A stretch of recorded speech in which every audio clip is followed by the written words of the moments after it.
The Super Bowl champion Philadelphia Eagles will not make their scheduled visit to the White House on Tuesday. That's according to a statement released Monday night by President Trump. The statement says the Eagles, quote, disagree with their president because he insists that they proudly stand for the national anthem, hand on heart, in honor of the great men and women of our military and the people of our country. This comes just more than a week after the NFL announced it will fine teams whose players kneel during the national anthem.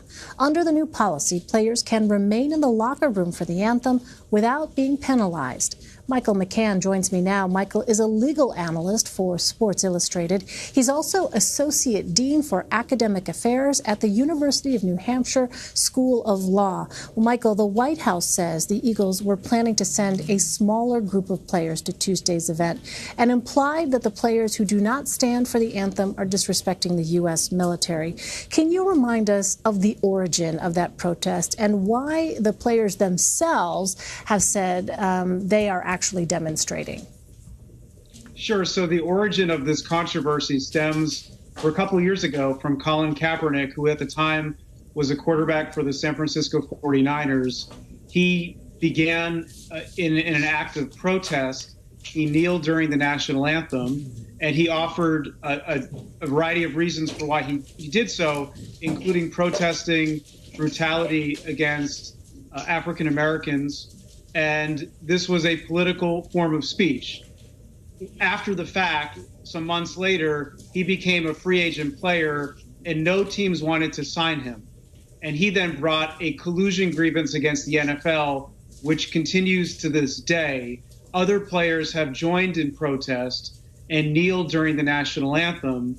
And the president on multiple occasions has denounced both those players and the NFL for not standing during the anthem, and in terms of the NFL, not punishing players in a way that he felt was sufficient. There's all sorts of free speech issues. There's issues of labor law as well, contract law that fit into this. But that's the sort of gist of the story. It is certainly, for the president, it has been something that he has returned to many times.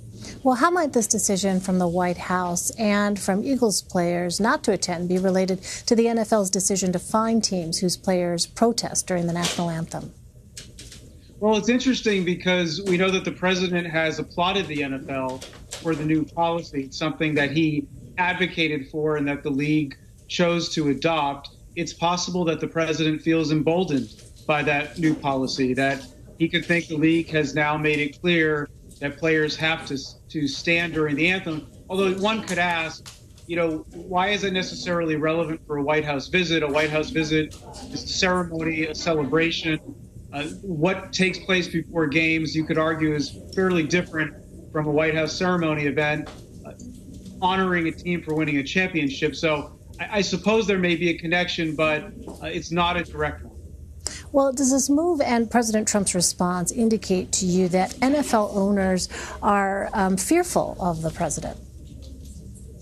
Yeah, I think that, to me, is probably the big takeaway. Certainly, lawyers for Colin Kaepernick are going to argue this is what we've been saying from day one, that NFL owners are afraid of the president taking punitive action against the league, including owners, including, for instance, on certain tax laws that benefit NFL owners that the president has tweeted about.